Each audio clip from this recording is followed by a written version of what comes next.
मागच्या वेळेस आपण काय म्हणलं होतं, जोपर्यंत सौंदर्याला बुद्धिमत्तेची किनार लागत नाही तोपर्यंत व्यक्तिमत्वाचा विकास होत नाही. बाह्य सौंदर्याचा आपण विचार करून झालाय. आता आपल्याला अंतर्गत सौंदर्याविषयी आज मी तुमच्याशी चर्चा करणार. अंतर्गत सौंदर्य म्हणजे काय? अंतर्गत सौंदर्याचा फार मोठा प्रभाव पडतो. सौंदर्य नसलं तरी चालतं. अगदी आपला नाना पाटेकर सुद्धा यांच्याकडे काही सौंदर्य आहे का? पण सौंदर्य नसताना सुद्धा त्यांनी आपल्या मनावरती एक छाप पाडली आणि ती छाप पाडण्यासाठी काय आहे आणि ती कशी पाडू शकले ते तुम्हाला मी अगदी थोडक्यात सांगतो. आपली छाप पडण्यासाठी आपण कसे दिसतो याच्यापेक्षा ना आपण कसे असतो म्हणजे काय? मागच्या वेळेस मी म्हटलं होतं, असण्यासाठी जी गोष्ट आवश्यक आहे ती गोष्ट म्हणजे दृष्टिकोन, ज्याला आपण ॲटिट्यूड म्हणतो. मराठीपेक्षा हा इंग्रजी शब्द योग्य वाटतो, ॲटिट्यूड म्हणतो. ॲटिट्यूड म्हणजे काय तर दृष्टिकोन. तुम्हाला माहिती का? माहिती आहे का म्हणण्यापेक्षा सगळ्यांनाच माहिती आहे. आपल्या आंधळ्याला दृष्टी नसते पण आंधळ्या माणसाला दृष्टिकोन असतो. पण आपल्यामधले अनेक असे लोक आहेत ज्यांना दृष्टी आहे पण दृष्टिकोन नाही. आणि ज्या वेळी आपण दृष्टिकोन बदलला जीवनामध्ये बदल घडायला सुरुवात झालीच. बदल हा निसर्गाचा नियम आहे, जो दैनंदिन क्षणोक्षणी बदलतो त्यालाच म्हणायचं परिस्थिती. परिस्थिती कधीही सारखी राहत नाही, परिस्थिती सतत बदलत असते. आता स्थिती म्हटलं तर ह्या दोन्ही शब्दामधला स्थिती हा कॉमन शब्द आहे. एक परिस्थिती आणि एक मनस्थिती. आता परिस्थिती म्हणजे परक्याची स्थिती, स्थिती. मनस्थिती म्हणजे आपल्या मनाची स्थिती. जेव्हा आपण परिस्थिती व परिस्थितीवर मात करू शकत नसतो त्यावेळी आपण आपली मनस्थिती बदलायची असते. आणि मनस्थिती बदलली की परिस्थितीवरती आपोआप मात होते. आणि त्याच्यामुळे मला आठवतंय माझ्या एका मित्राची गोष्ट आहे की त्याला कॅन्सर झाला होता. 40व्या वर्षी कॅन्सर झाला होता. उत्तम ठिकाणी नोकरीला होता. आणि ज्या दिवशी डॉक्टरांनी त्यांना सांगितलं की तुला कॅन्सर झालेला आहे, यातनं तू बाहेर पडशील की नाही सांगता येत नाही. मग त्या मित्रांनी दुसऱ्या दिवशी ऑफिसला जाण्याआधी सर्व केस काढले, पूर्ण चक्कोट केला, आपल्या भाषेत चम्मन गोटा केला. आणि दुसऱ्या दिवशी तो ऑफिसला गेला. ऑफिसला गेल्यानंतर सर्वच जण त्याच्याकडे बघून म्हणले, अरे काय याचे एकदम चकोट का केला? साधारणपणे माणसं विचारतात, काय कोणी गेलं का तू तिरुपतीला गेला होता? म्हणजे सभ्य भाषेत चकोट का केला ही विचारण्याची एक पद्धत आहे.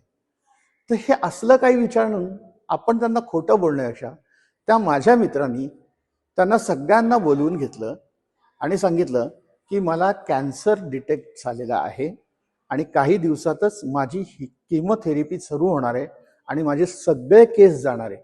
त्यामुळे तुम्हाला ते ऑकवर्ड होईल, मलाही ते ऑकवर्ड होईल. म्हणून मी आज तुम्हाला सगळ्यांना सांगतो की मला कॅन्सर झालेला आहे.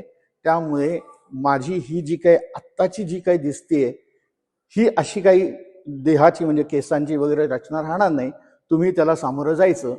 म्हणजेच काय केलं, त्याला कॅन्सरची परिस्थिती बदलता येत नव्हती पण मनस्थिती त्याने बदलली.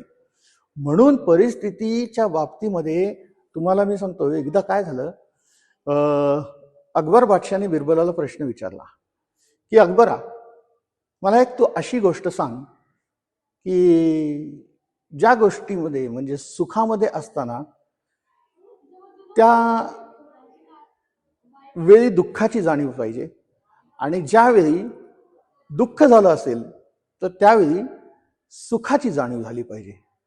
मग बिरबल त्याला म्हणाला, ठीक आहे, एका वाक्यामध्ये याचं वर्णन करता येण्यासारखं आहे. तो म्हणे काय? तो म्हणे काय नाही, एक वाक्य कायम लक्षात ठेवा, ये भी दिन जाएंगे. म्हणजे काय, जेव्हा तुम्ही सुखात असाल तेव्हा तुम्हाला ते वाक्य आठवलं की तुम्हाला कळेल की आपण दुःखामध्ये सुद्धा जाणार आहोत.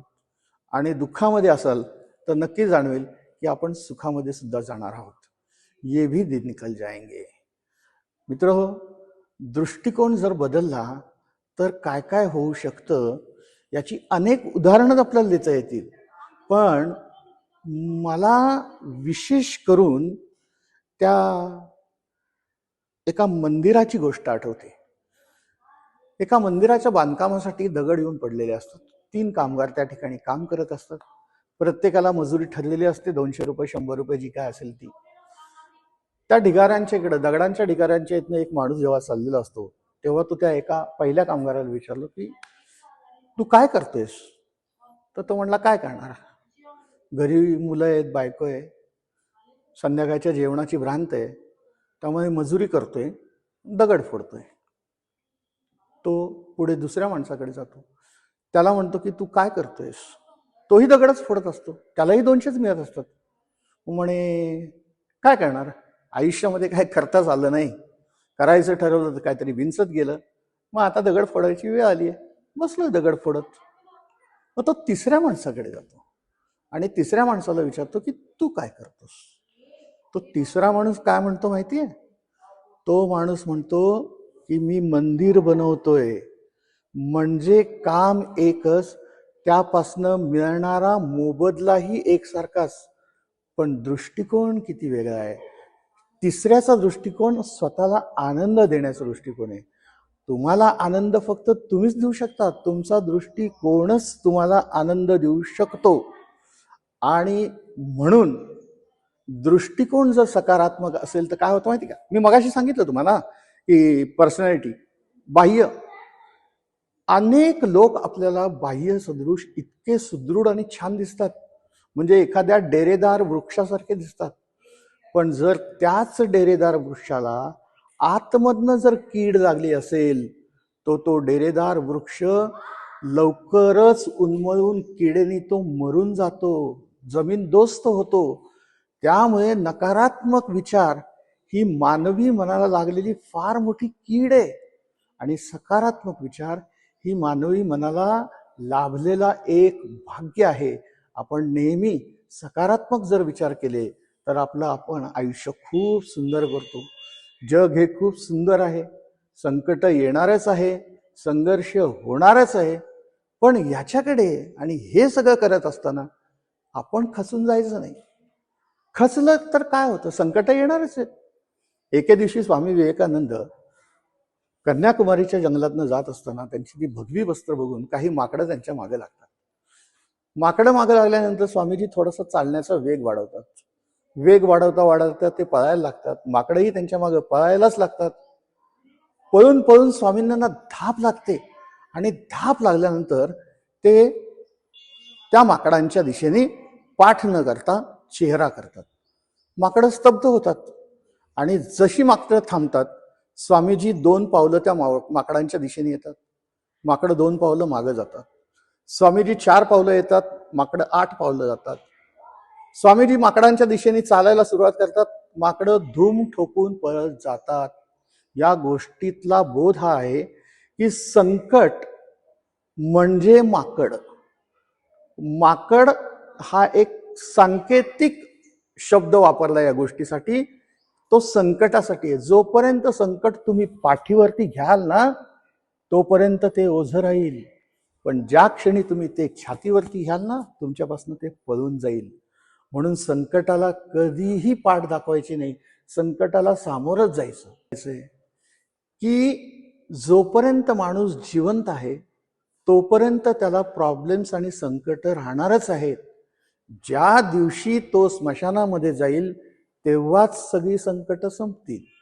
त्यामुळं संकटांच्या बाबतीत घाबरणाऱ्या माणसांना मी एकच सुचवू इच्छितो की संकट येणं हा तुमच्या जिवंत असण्याचं लक्षण आहे.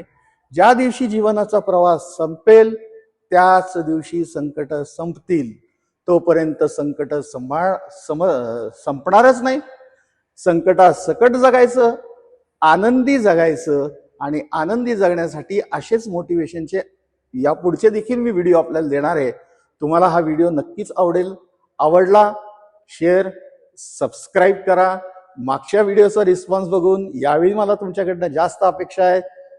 प्लीज तुम्ही माझ्या चॅनलला सबस्क्राईब करा आणि असंच मला मोटिवेट करा.